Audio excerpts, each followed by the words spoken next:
janeiro, nas terras da Espanha, uma viagem emocionante através do tempo, tratando de resgates espirituais e causa e efeito.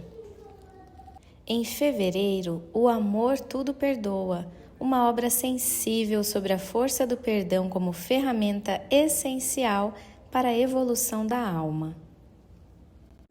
Em março, As 5 Vidas de Aurora, um mergulho fascinante nas múltiplas existências de um espírito.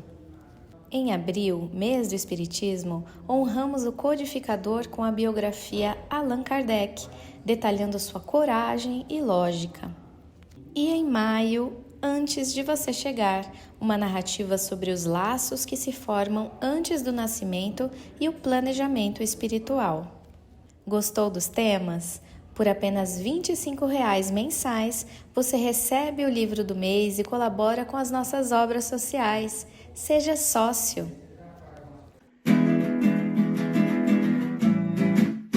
Quando chega amanhã, é hora de pular da cama.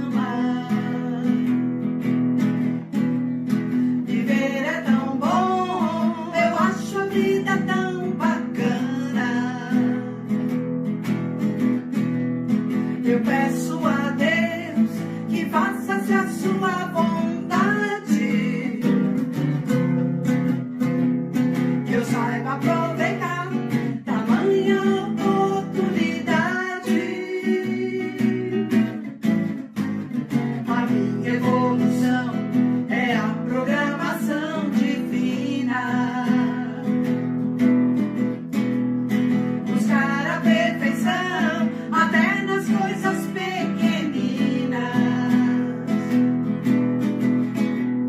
Pra isso eu renasci, pra cultivar bons sentimentos,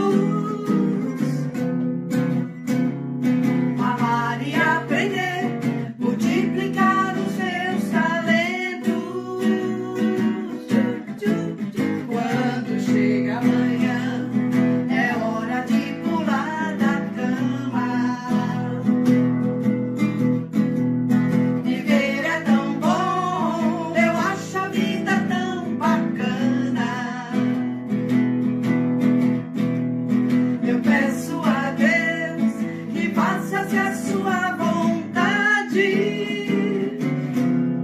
e que eu saiba aproveitar tamanha oportunidade. E que eu saiba aproveitar tamanha oportunidade. E que eu saiba aproveitar tamanha oportunidade. Olá, que Jesus nos abençoe. É uma alegria estarmos juntos para mais um momento de estudos e reflexões sobre o Evangelho. Sejam muito bem-vindos ao nosso ambiente virtual. Queremos aproveitar para convidar você a conhecer as atividades da nossa Casa Espírita. Tratamento espiritual para adultos, toda segunda-feira às 19h45. Tratamento para crianças e jovens, aos sábados, às 7 da manhã. Tratamento à distância, realizado toda terceira, sexta-feira do mês. Estudos.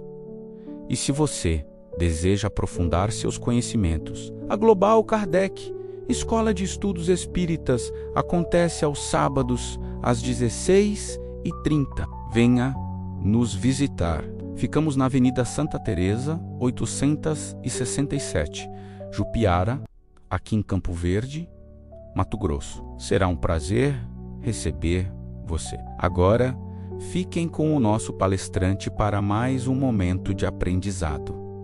Que Jesus nos abençoe, hoje e sempre. Boa noite, meus irmãos. Sejam muito bem-vindos a mais uma noite de reunião pública aqui na Associação Espírita Lar Maria de Lourdes. Vamos começar o nosso momento de reflexões com uma oração, com uma prece. Então, assim, de olhos fechados e com o pensamento na imagem de Jesus, vamos pedir que nosso amigo, nosso mestre, abençoe o nosso momento de hoje, nosso momento de estudos. Esteja, Senhor, abençoando a nossa casa, nosso lar, nossa família, nos proporcionando a saúde, a serenidade necessárias para o enfrentamento das rotinas diárias, dos desafios do dia a dia. Abençoa, Senhor, toda a nossa família, todos os nossos momentos em confraternização, os nossos momentos de reunião, amparando, Senhor, as nossas escolhas, as nossas ações em cada dia, para que estejam sempre voltadas ao bem, assim como o Senhor nos ensinou. Muito obrigado e acompanhe e esteja conosco em mais esta noite de tratamento, de reunião pública. Que assim seja. Muito bem, meus irmãos, então vamos compartilhar aqui o nosso estudo do dia de hoje. Ainda, né, nós estamos no capítulo 4, os últimos itens, né, onde nós estamos estudando sobre ninguém poderá ver o reino de Deus se não nascer de novo. Um diálogo muito conhecido, né, um diálogo muito belo de Jesus com Nicodemos, que a gente já estudou em outras aulas. E hoje nós vamos ver dois itens: a necessidade da encarnação e uma mensagem espiritual também sobre os limites da encarnação. Então, sobre a necessidade da reencarnação, olha só o que traz-nos Allan Kardec, né? Esse trecho ele começa com a pergunta: essa reencarnação, né, essa nova vida, essa nova vinda ao planeta Terra, é como se fosse uma espécie de punição para o espírito? Kardec pergunta isso. E aí os espíritos respondem que não, não é bem assim. Não é que não é bem uma punição, né, de Deus, principalmente. Não é uma punição divina em nosso desfavor, mas é um meio, né, é uma forma de cumprir, por meio de uma ação material, os desígnios de Deus. Então, ou seja, a encarnação, ela é a ação material do princípio divino que somos nós, todos os espíritos, todas as almas. E na Terra, como nós estamos no planeta Terra, ela se faz, né, por meio da ação material. Afinal de contas, este mundo nosso ainda é um mundo mais grosseiro, né, mais ligados à matéria do que a espiritualidade. São poucos os exemplos, né, de espíritos muito desprendidos da matéria que vêm à Terra e fazem um grande trabalho, né, de desenvolvimento moral, de desenvolvimento intelectual. E tanto que são poucos os que a gente tem exemplos na Terra, dos que conseguem vir e cumprir, né, todo esse roteiro traçado pela divindade. Nós, a maioria, a grande maioria de nós, estamos ainda aprendendo sobre alguns aspectos, né, sobre espiritualidade, sobre bondade, sobre as mais diversas virtudes, para que a gente alcance também um dia esta evolução moral e espiritual. Uma outra função da encarnação, né, ela se faz necessária para nós porque ela desenvolve a nossa inteligência. Então, ao longo das vidas, ao longo das encarnações, nós vamos desenvolvendo o nosso intelecto. E, é claro, né, passar pela experiência do uso do livre-arbítrio.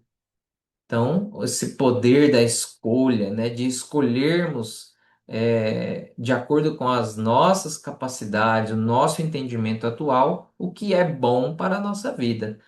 Tem hora que a gente acerta, tem hora que a gente erra, e a encarnação, ela fornece uma nova oportunidade para ambos. Para aquele que acertou, ela dá uma nova oportunidade para que aquilo seja fortalecido. E para aquele que usou mal o livre-arbítrio, cometeu equívocos, se arrepende, ou o que a encarnação fornece é uma nova chance, uma nova oportunidade de fazer diferente e aprender de fato. Então, olha só, e aí tem essa diferença, né? Aquele que usa o livre-arbítrio, ou seja, aquele que faz escolhas, né, na sua vida, de acordo com o bem, aquele que usa com zelo, com cuidado, né? Transpõe rapidamente e menos penosamente a sua marcha reencarnatória. Não é pesado, né? Viver não é pesado. Viver é leve. As escolhas boas fazem com que o espírito se sinta feliz, se sinta realizado com aquilo que escolheu para a sua vida. Enquanto que aquele que usa mal o livre-arbítrio, aquele que faz escolhas ruins, escolhas equivocadas, prolonga a sua marcha reencarnatória. E aí sim, né? A reencarnação se torna um castigo. Ficar reprovando de ano, né, toda vez é desanimador para alguns espíritos que ainda não conseguiram compreender o quão poderosos, né, eles são de acordo com essa lei divina que Deus disponibiliza para nós, que é o livre-arbítrio, que é a escolha, né?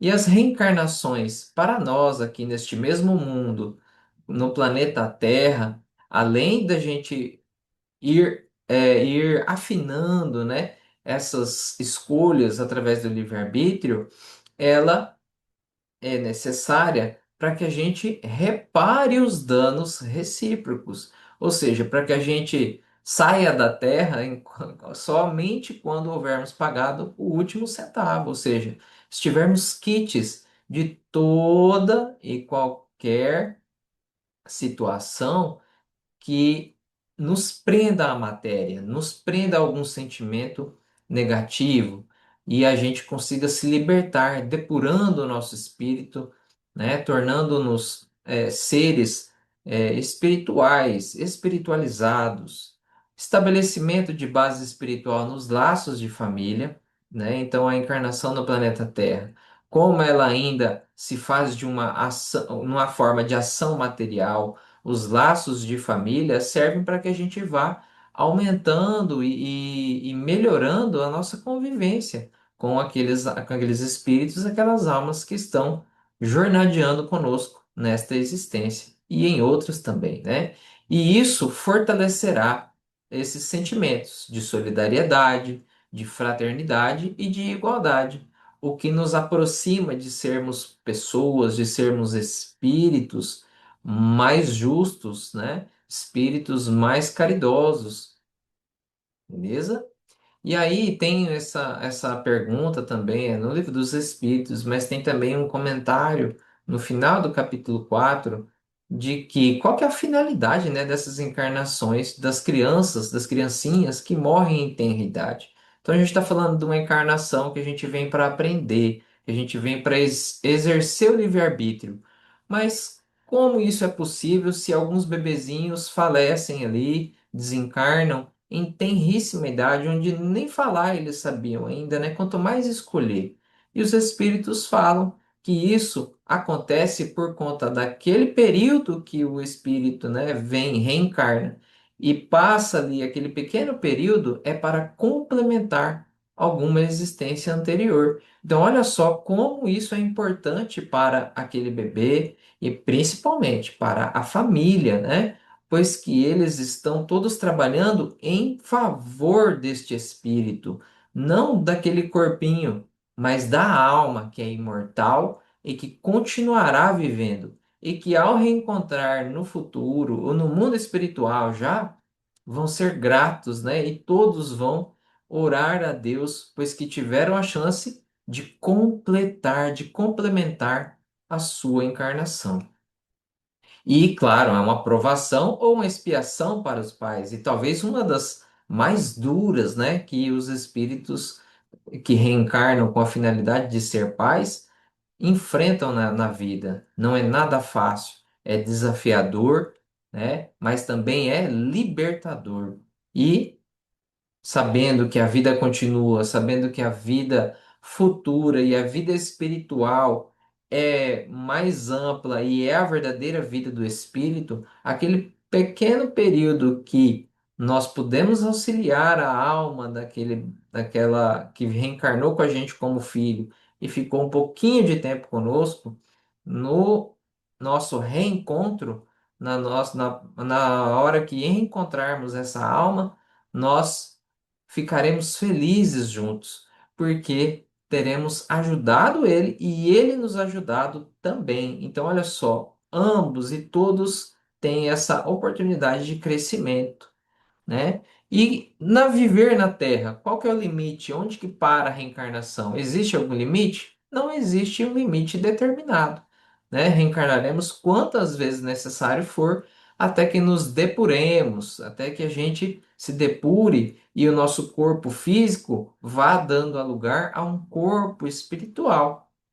mais, mais etéreo, mais leve, menos grosseiro, né? Então, olha só o que que traz aqui. A materialidade dos envoltórios diminui à proporção que o espírito se purifica, né? Então, assim é que a evolução, não só a evolução da nossa moral e do nosso intelecto, vá fazer também com que o próprio corpo físico, com que a própria matéria também evolua onde nós, aqui mesmo no planeta Terra, já tivemos corpos muito mais grosseiros, né?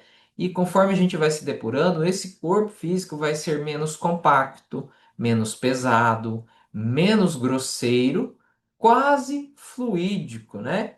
E a ponto de quase que se confundir aí com o perispírito, que é o intermédio espiritual que liga o corpo físico ao espírito, né? Então, o corpo físico nosso, de acordo com as nossas boas escolhas, vai evoluir, vai depurar a tal forma que vai se confundir com o nosso corpo espiritual. Mas isso fruto de muito esforço, de muita dedicação, de boas escolhas, né?